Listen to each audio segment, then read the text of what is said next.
When you have sciatica, that nervy pain that also goes hand in hand oftentimes with lower back pain, it is not fun and it can be debilitating. This video is going to show you some of my go-to tried and true simple movements to help you support your sciatica.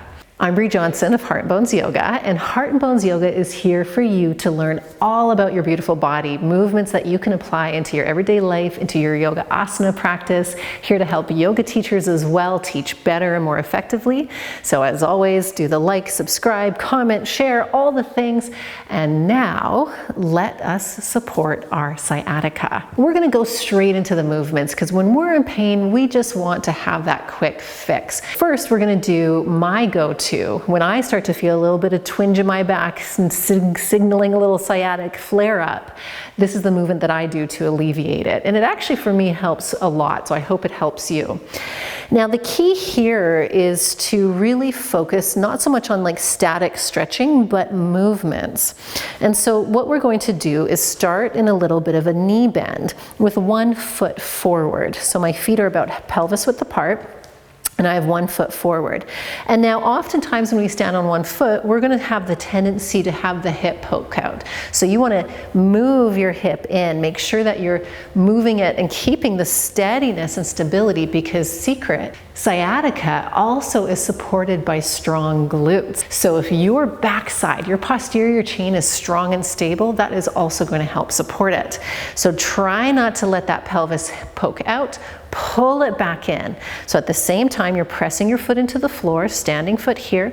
You're gonna kind of suck that outer hip in so that we feel, oh, there's some stability and support just holding this here. And we haven't even done the movement yet. Okay, so now that's our setup. Your hips send back to the wall behind you like you're about to close a door with your butt.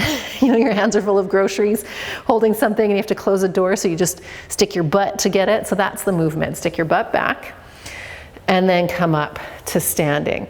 This is the movement.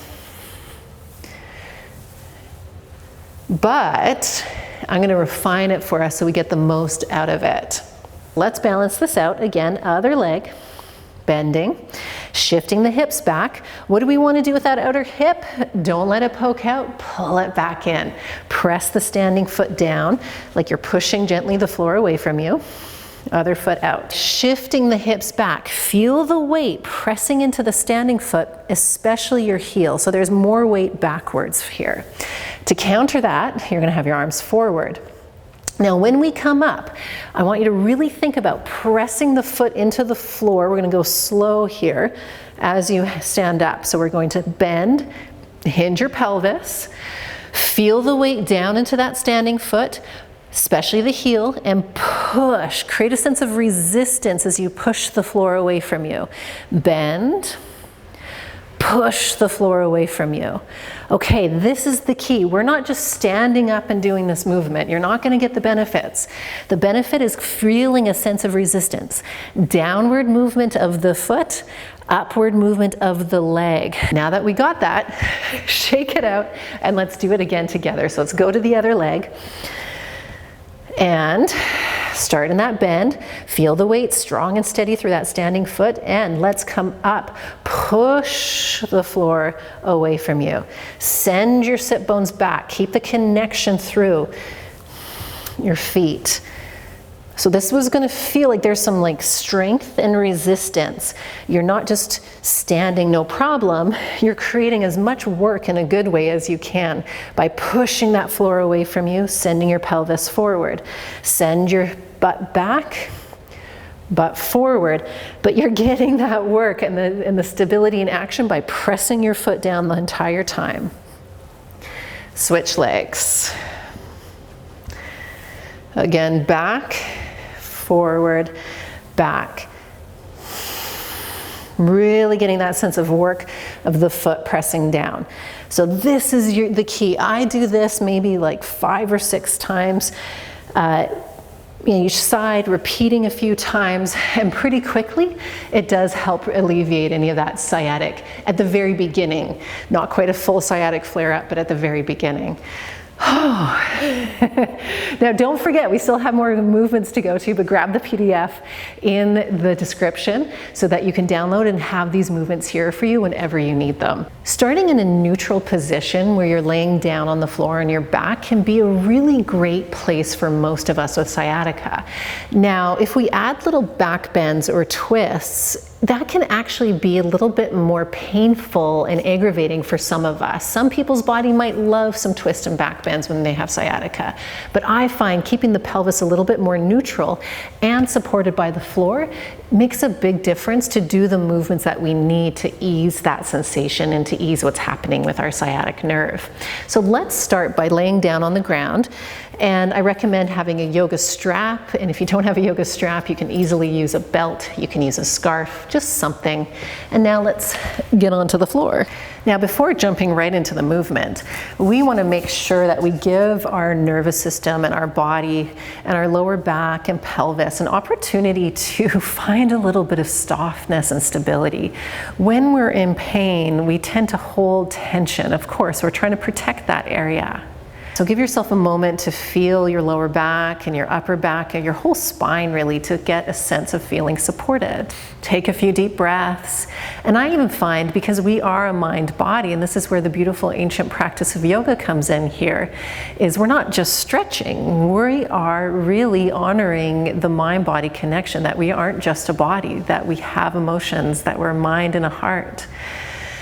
Oh, and so giving yourself the grace and a little bit of love and compassion, especially if you're feeling pain. We tend to fight ourselves when we feel pain, so I invite you to take an extra moment of love and compassion towards yourself.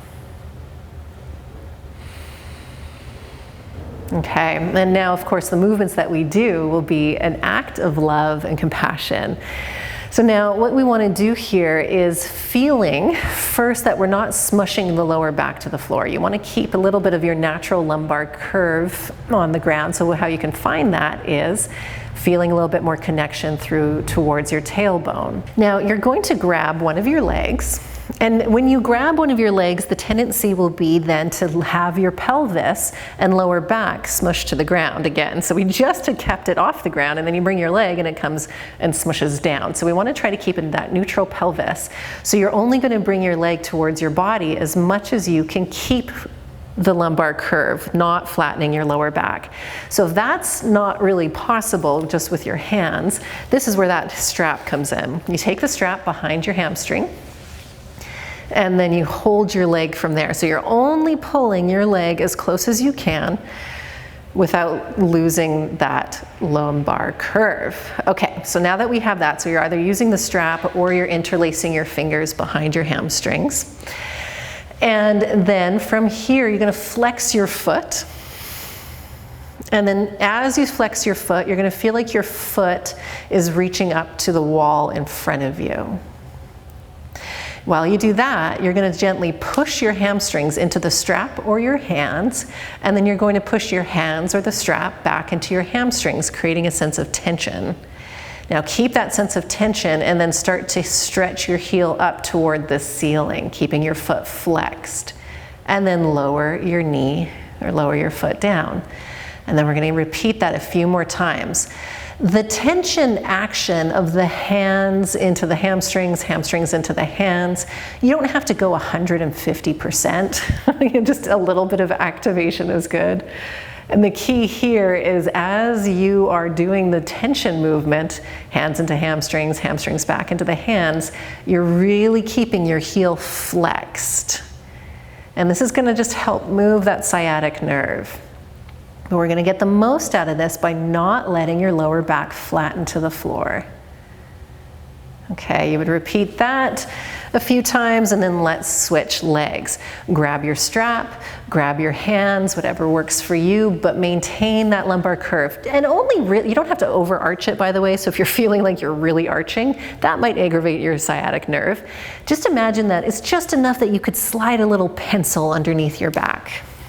As best you can. Of course, we all have more skin and body parts that will still be touching the ground, but there's a difference between flattening the back, so we can all try that real quick, flatten your back, or shift and press a little bit more connection down through your tailbone.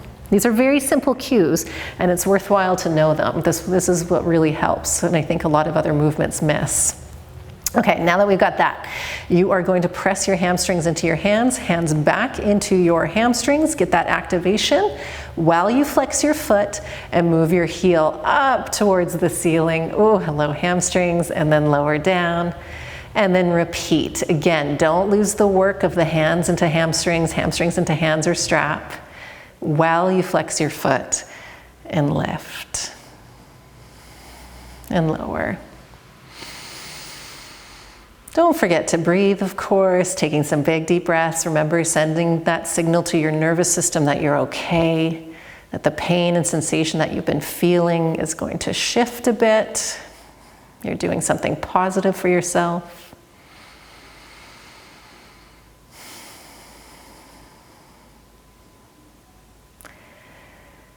Good.